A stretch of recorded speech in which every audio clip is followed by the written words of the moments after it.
সারা দিনে একটা সেজদা নাই। যুবক, তুমি মানুষ রইলা কেমনে? আরেকবার ভাইবো বাপ, আরেকবার ভেবো বাজান।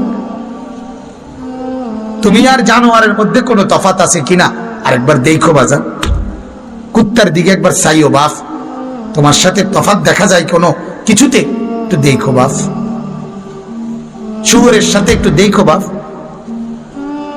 তোমার কোনো পার্থক্য আছে কিনা তুমি মিলায় নিও বাজান। সেজদাবিহীন জীবন, সারাদিনে 5 ওয়াক্ত নামাজের 1 ওয়াক্ত নামাজও কপালে জুটলো না। তোমার মাঝে আর জানোয়ারের মাঝে কোনো তফাৎ আছে কিনা? জানোয়ারকে আরেকবার দেখো,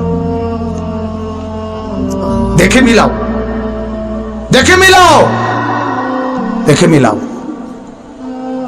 পৃথিবীর হিন্দু, বৌদ্ধ, ইহুদি, খ্রিস্টান যুবক যেই চেহারায়, যেই সুরতে, যেই আকৃতিতে, যেই আচরণে, তোমার মাঝে তার সাথে কোনো পার্থক্য আছে কিনা তুমি একটু মিলাইও। তুমিও মিলাইও বাজান, মিলাই দাও। আমরা মিলাই নিছি আলহামদুলিল্লাহ। আমরা জিন্দিগি হাজারো তুফানের পরে পৃথিবীতে কত আধুনিকতা, কত মডেল, কত কিছু আসছে গেছে। আল্লাহর কসম 41 বছরের এই জীবনে আর কোনো দিন পাঞ্জাবি ছাড়া অন্য কিছু বদলাইতে হয় নাই। পৃথিবী আরো কিছু আউগাক নলে ফিচ্চাক, হ্যাঁ, পৃথিবীতে রোদ উড়ুক নলে তুফান উড়ুক, আমরা বুঝ করে নিছি আলহামদুলিল্লাহ। তৃপ্ত আছি, সুখে আছি, খুশিতে আছি।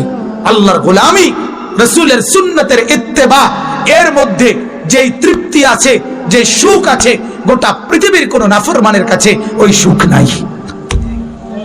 নাই বাজার, নাই, নাই। আমি তো প্রায় বলি বুঝার জন্য, স্বামী স্ত্রীর বৈধ হালাল, একজন পবিত্র স্বামী স্ত্রীর বৈধ হালাল মিলনে একবারে যেটুকু সুখ মিলে, পৃথিবীর সমস্ত নাফরমান উলঙ্গ